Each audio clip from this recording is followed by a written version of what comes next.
கற்றலில் ஆர்வம் கொண்ட நண்பர்கள் அனைவருக்கும் வணக்கம். நம்ம எல்லாருக்குமே வாழ்க்கையில நிறைய இலக்குகள், அதாவது கோல்ஸ் இருக்கும். ஆனா அதை எப்படி அடையறதுன்னு யோசிக்கும்போது ஒரு சின்ன குழப்பம் எப்பவுமே வரும், இல்லையா? இன்னைக்கு பார்க்கறதுக்கு ரொம்ப சிம்பிளா தெரியிற ஒரு 7 படி வரைபடத்தை எப்படி உங்க வெற்றிக்கான ஒரு பவர்ஃபுல் ரோட் மேப்பா மாத்துறதுன்னு தான் நாம அலச போறோம். சரி, நேரா விஷயத்துக்கு வருவோம். இந்த 7 படி வழிமுறைய நாம 3 சுலபமான கட்டங்களா பிரிக்க போறோம். முதல்ல அடித்தளம் அமைத்தல், அப்புறம் கட்டமைப்பை உருவாக்குதல், கடைசியா செயல்படுத்துதல். இதான் இன்னைக்கு நம்ம பார்க்க போற முழு ப்ளூ பிரிண்ட். முதல்ல இந்த இலக்கு நிர்ணயத்தல்ல இருக்கிற சவால் என்னன்னு பார்ப்போம். நாம ஏன் அடிக்கடி இதுல சறுக்குறோம்? உலகெங்கிலும் மக்கள் அவங்க இலக்குகளை அடைய ட்ரை பண்ணும்போது ஃபேஸ் பண்ற ஒரு முக்கியமான சவால் இதுதான். ஹார்ட் ஒர்க் பண்ணுவாங்க, ஆனா ரிசல்ட் கிடைக்காது. குவாண்டிவ் கொடுத்திருக்க இந்த 7 படிகளை கவனிங்க. இது வெறும் 1ல இருந்து 7 வரைக்கும் இருக்கிற ஒரு சாதாரண வரிசை மாதிரி தெரியலாம். ஆனா தோல்வியை தவிர்க்கிறதுக்கான ஒரு ஆழமான லாஜிக் இந்த குறிப்பிட்ட வரிசைக்கு பின்னாடி ஒளிஞ்சிருக்கு.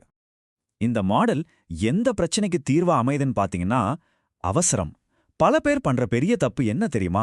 எந்த ஒரு முறையான வரிசையையும் ஃபாலோ பண்ணாம நேரா ஆக்ஷன்ல குதிச்சிருவாங்க. நடுவுல இருக்கிற முக்கியமான படிகளை தவிர்க்கிறது தான் நம்ம தோல்விக்கான முதல் காரணமா அமையுது. அப்போ நம்ம மனசுல தோணுற ஒரு அருவமான ஐடியாவை, அதாவது ஒரு அப்ஸ்ட்ராக்ட் தாட்டை எப்படி நிஜமா மாத்துறது? இந்த கேள்விக்கான பதில் தான் நம்ம ப்ளூ பிரிண்டோட முதல் கட்டம். இரண்டாவது பகுதிக்கு வந்துட்டோம். உங்க இலக்கிற்கான அடித்தளத்தை அமைத்தல். இதுல குவாண்டியம் மாடலோட முதல் 2 படிகள் அடங்கும். இந்த ஸ்லைடு ரொம்ப பிரமாதமா ஒரு விஷயத்தை நமக்கு விளக்குது. ஒரு பில்டிங்க்கு ஃபவுண்டேஷன் எவ்வளவு முக்கியமோ அதே மாதிரி தான் இதுவும். உங்க இலக்குகள் என்னன்னு கண்டுபிடிக்கிறது முதல் படி. அதை ஒரு பேப்பர்ல எழுதி வைக்கிறது 2வது படி. நம்ம எண்ணங்களுக்கு ஒரு உருவம் கொடுக்க இந்த 2 படிகளும் ரொம்ப ரொம்ப அவசியம். இப்போ இத கொஞ்சம் ஆழமா யோசிச்சு பாருங்க. எழுதி வைக்கிறது அப்படிங்கிறது ரொம்ப சாதாரணமா தோணலாம். ஆனா காத்துல பறக்கிற ஒரு ஐடியாவை கண்ணுக்கு தெரியற தொடக்கூடிய ஒரு நிஜமா மாத்துறது அந்த எழுத்து தான். சோ அதோட பவரை எப்பவுமே குறைச்சி எடை போடாதீங்க. சரி, ஆசையா ஒரு பேப்பர்ல இலக்குகளை எழுதிட்டோம். அது மட்டுமே போதுமா? எழுதி வெச்ச உடனே எல்லாம் நடந்துடுமா? கண்டிப்பா இல்ல. இது நம்மள அடுத்த மிக முக்கியமான கட்டத்துக்கு கூட்டிட்டு போகுது. 3வது பகுதி, உங்க வெற்றிக்கான கட்டமைப்பை உருவாக்குதல். இது நம்ம எழுதி வச்ச இலக்குகளை நிஜத்துல டெஸ்ட் பண்ணி பார்க்கிற ஒரு கட்டம். இந்த நடுப்பகுதி படிகளை கவனிங்க. படி 3, இலக்குகளை எப்படி அளவிடுறது. படி 4, தடைகளுக்கு தயாராகிறது. படி 5, காலவரிசையை உருவாக்குறது. இதுல ஒரு முக்கியமான விஷயம் இருக்கு. உங்க இலக்கை எப்படி அளவிடுறதுன்னு முடிவு பண்ணாம உங்களால ஒரு சரியான டைம்லைனை உருவாக்கவே முடியாது.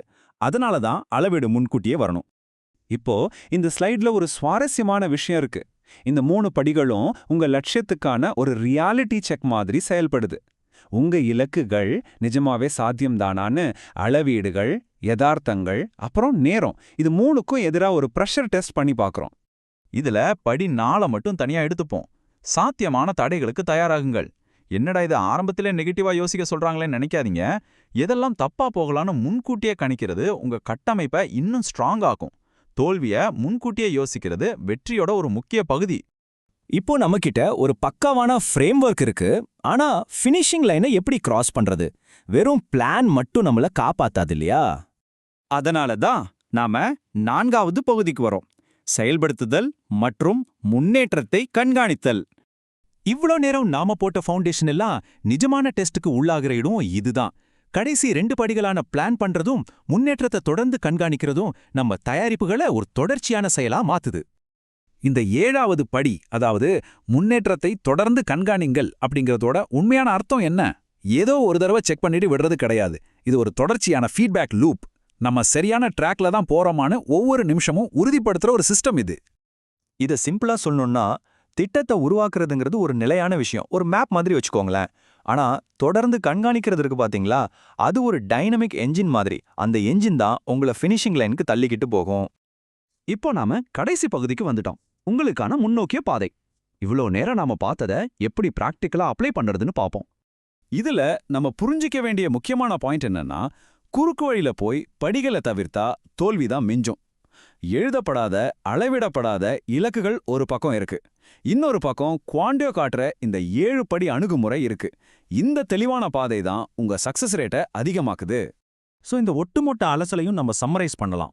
ஒரிஜினல் 7 படிகளும் இந்த 3 உளவியல் கட்டங்களுக்குள்ள கச்சிதமா பொருந்தது. முதல்ல அடித்தளம், அதாவது படிகள் 1 மற்றும் 2.